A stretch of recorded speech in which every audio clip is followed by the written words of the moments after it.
living a life as a Jew can sometimes feel restrictive, limiting, and that is only when there's a lack of an appreciation as to the reason for these restrictions. Of course, if you're walking into a room where a brain surgery is taking place, because of the seriousness of every little things, and every tiny, small little speck of germ can be so harmful in that state, more than if the germ will touch any other part of the body, the surgeons have to act in the highest levels of sensitivity. At Har Sinai, Hashem wired us up with the very, very origins of origins and the divine energies that actually cause and operate the entire cosmic order. And therefore, the tiniest movements of our bodies as Jews that are plugged in on such high levels has incredible impact on everything that happens within the world, hence the sensitivity. When Mashiach comes, we will become very aware of that relationship and that connection. Like tzaddikim are today. The Mezritcha Magid had problems with his left leg.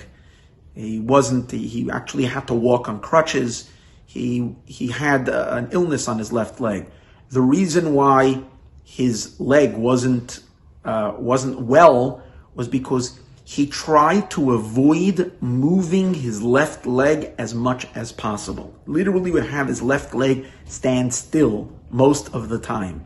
And the reason was because he knew, as being the tzaddik of the generation, that he's a complete merkava. He's a chariot to the divine. So by him moving his left leg, he would be stirring the left side above and therefore evoking dinim, judgments, which are related to the left side. So he avoided it. When Mashiach will come, we will all feel how deeply plugged in we are. And in levels, Yisroelim on one level, Leviim on another level, and Kohanim on a higher level. So yesterday I got some feedback regarding the thought and the idea of today's days. We're getting a practice run on how to be careful with what we touch, who we're talking to, and what distance we're standing from the person we're talking to, which is all an introduction to the laws of Tumah and Tahara. People were saying, well, it feels so restrictive. It doesn't feel like it's fun to live that way. Why would we appreciate that? Why would we wait for that? The answer is yes. With today's consciousness, that feels very restrictive. But with the expansive consciousness of how godly we are and how powerful our souls are and our physical bodies are, we will then appreciate the restrictions. As my father mentioned to me yesterday, a great idea. In the palace, they don't serve pizza for lunch. When we are living in divine proximity, when we're living in the Beis HaMikdash, there is a certain elegance and a certain elevated status of caution. And that is not restrictive. That is incredible.